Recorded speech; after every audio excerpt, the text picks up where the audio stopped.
क्या लिखा हुआ है? मैं प्यासा हूं। हालेलुया। और इस वाणी को लिखना क्यों जरूरी समझा यूहन्ना ने? और यूहन्ना अपने पत्री में सबसे लास्ट में इस वाणी को लिखा है। हालेलुया। बोला जाता है 70 साल के बाद यीशु मसीह के क्रूस पे 70 साल के बाद यूहन्ना ने इस वाणी को लिखा है। हालेलुया। क्यों लिखा? क्योंकि सभी ने अपना सुसमाचार जैसे जैसे लिखा, यूहन्ना सबसे लास्ट में अपने सुसमाचार को लिखा है। और इस वाणी को यूहन्ना को लिखना क्यों जरूरी पड़ा? क्योंकि उस टाइम जब सुसमाचार फैल रहा था, जहां सुसमाचार फैलेगा वहां पर झूठे प्रचारक भी उठ खड़े होते हैं। क्योंकि वचन में भी लिखा हुआ है कि बहुत सारे झूठे प्रचारक खड़े होंगे। और इसी तरह जब परमेश्वर का सुसमाचार फैल रहा था यीशु मसीह के क्रूस पे चढ़ने के बाद, तो उस टाइम झूठे प्रचारक भी खड़े हो चुके थे वहां पर। उनका कहना था यीशु मसीह एक आत्मा थे, क्योंकि उनका कहना था यीशु मसीह एक आत्मा थे, जब वो चलते थे उनके पाँव का छाप नहीं दिखता था। इस तरह झूठे बातों को फैलाया जा रहा था उस टाइम, ऐसे बोलकर यीशु मसीह आत्मा थे, वो मनुष्य नहीं थे। और वो जब चलते थे उनके पैर के छाप नहीं दिखते थे। तो यूहन्ना ने इसे इसलिए लिखा क्योंकि मनुष्य को प्यास लगती है। हालेलुया। हम थोड़ा सा अगर सीढ़ी चढ़ते हैं, थोड़ा सा अगर चलते हैं, तो हमें क्या लगता है? प्यास। थकान के कारण हमें प्यास लगता है।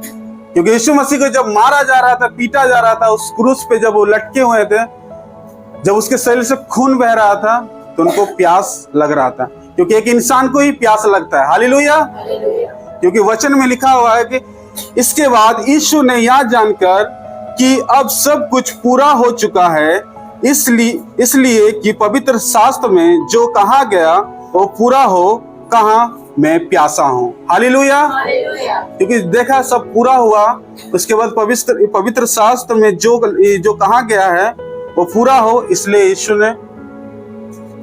यीशु ने कहा मैं प्यासा हूं।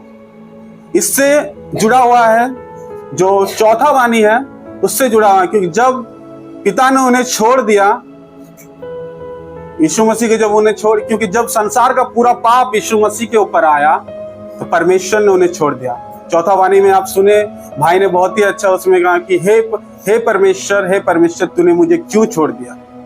तो पर यीशु मसीह का वो प्यास जो पिता के साथ एक जो रहता है, वो जो एक प्यास रहता है कि पिता ने अब मुझे छोड़ दिया, और अपने आप को अब अकेला महसूस कर रहे थे। एक तरह देखा जाए ये आत्मिक प्यास भी एक दर्शाया गया है कि यीशु मसीह का आत्मिक प्यास भी एक दर्शाया गया है। भजन संहिता 69 के 21 वचन पढ़ेंगे, वहां पर इस मैं प्यासा हूं इसके बारे में कुछ भविष्यवाणियां वहां पर लिखी गई है। भजन संहिता 69 के 21। लोगों ने मेरे खाने के लिए इंद्रियान दिया और मेरी प्यास बुझाने के लिए मुझे सिरका पिलाया। हालेलुया। जब यीशु मसीह क्रूस पे थे, जब बोला मैं प्यासा हूं, वहां पर एक सैनिक था, उनको एक स्पंज सिरका में डुबा के उनको पिलाया। उनको वहां पर लिखा है कि उनको पिलाया गया सिरका, ताकि उनको प्यास ना लगे।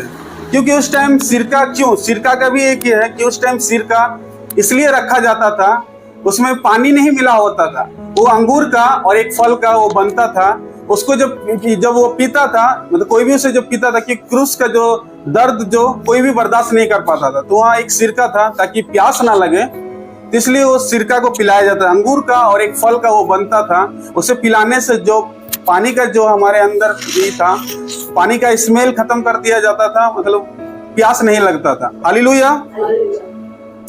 क्योंकि मत्ती में भी लिखा हुआ है 27 के 34 में, उन्होंने पीत मिलाया हुआ दाखरस उसे पिलाने को दिया, परंतु उसने चख कर पीना ना चाहा। हालेलुया। और मार्कुस में लिखा हुआ है